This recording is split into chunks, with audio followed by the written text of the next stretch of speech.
Assam state championship 2025 gold medal मोननो हानाय मरमी रयखौ बरायदों।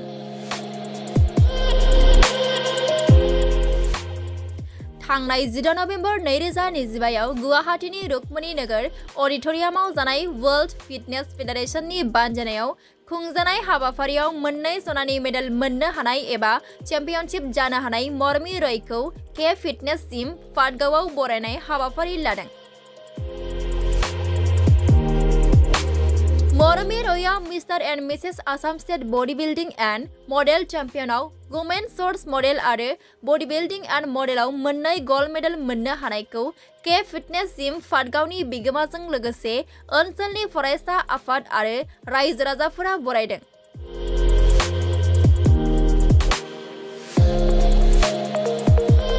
बे gold मेडलखौ मोननो हानानै मरमी रय बिथाङा जोबोद गोजोननाय फोरमायनायजों लोगोसे के फिटनेस टीम पाटगाव ट्रेनार आरो बिमा-बिफाखौबो साबायखर बावहरदों।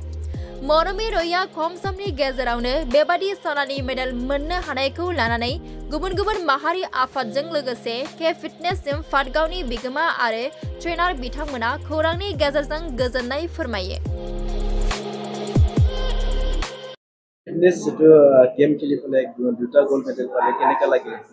মোক বহুত ভাল লাগিছিলে। মই বহুত ভাল লাগিছে। মই নিজৰ ওপৰত বহুত সুখী বহুত সুখী অনুভৱ কৰিছো। মই যেহেতু গুৱাহাটীত খেলি আহিলো 16 নৱেম্বৰ WFF ষ্টেট লেভেলত খেলি আহিলো। তাত মই মিছ আসাম হৈছো। বহুত সুখী আৰু মই কে ফিটনেছ জিমত 1 ইয়াৰত ৱৰ্কআউট কৰিছিলো। তাৰপিছত আমাৰ কোচ বঙাইগাঁও তাতে কৰিছিলো 3 মাহ। তাতো ছাৰে ভালকে ট্ৰেইন দিছিলে। কল্পনা মেম আৰু ছাৰে বহুত ভালকে ট্ৰেইন দিছে। মই ইহঁত দুজনৰ কাৰণে মই ইয়ালৈকে আহি পাইছো। বহুত সাপোৰ্ট কৰিছে।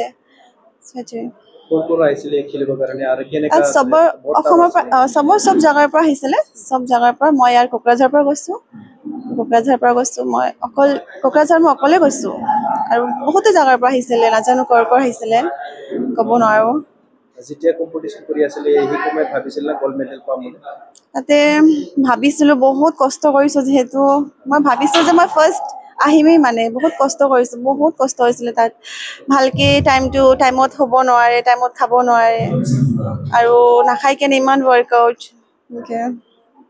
এটা কি আহ্বান কৰিব চৰকাৰৰ যেটো মুখ্যমন্ত্ৰী আছে ইফালে বিটিসি চৰকাৰ আছে যেটো খেলা গোল্ড মেডেল পাইছে কিবা আহ্বান কৰিব আছে?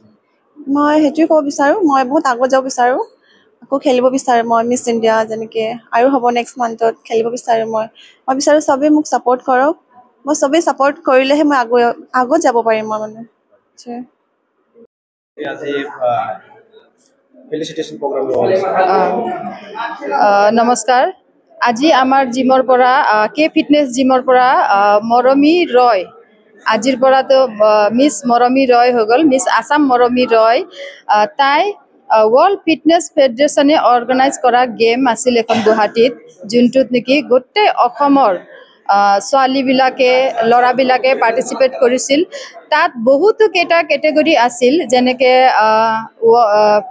স্পোৰ্টস মডেল, গ্ল্যামাৰ্স, বিকিনি মডেল এইবিলাক বহুতো কেটেগৰী আছিল। তাতে তাই দুটা কেটেগৰীত মই অংশগ্ৰহণ কৰাইছিলো। তাতে তাই দুটাতে গোল্ড মেডেল আনিবলৈ সক্ষম হ'ল। ফাৰ্ষ্ট স্থান লাভ কৰিবলৈ সক্ষম হৈছে। সেইকাৰণে আজি আমি বহুতেই গৌৰৱময় অনুভৱ কৰিছো। আমাৰ গোটেই পাটগাঁও আজি গোটেই বহুত নথে আনন্দিত হৈছো।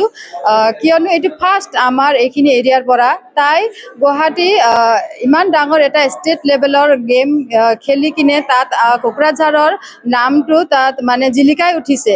তো এইটোৰ কাৰণে আমি আজি বহুতেই সুখী হৈছো। সেইকাৰণে আজি আমি জিমত এটা ফেলিচিটেশন পাৰ্টি ৰাখিছিলো তাৰ কাৰণে। তো আজি সকলোৱে আহি আমাক উৎসাহ দিছে। বহুত ভাল লাগিছে। মৰমী যেটো এইটো পাটগাঁও ফিটনেস চেণ্টাৰৰ পৰা প্ৰেক্টিছ কৰি ফালে এইখিনি গোল্ড মেডেল দুটা গোল্ড মেডেল আনিব পাৰে। কেনেকৈ প্ৰেক্টিছ কৰিছিল? মৰমীয়ে বহুত কষ্ট কৰিছে। কষ্ট কৰিব যোনে পাৰে সিয়ে এই ফিল্ডত ওলাব পাৰে। তো আজি মই মৰমীৰ কষ্টটো মই জানো কিমান কষ্ট কৰিছে তাই।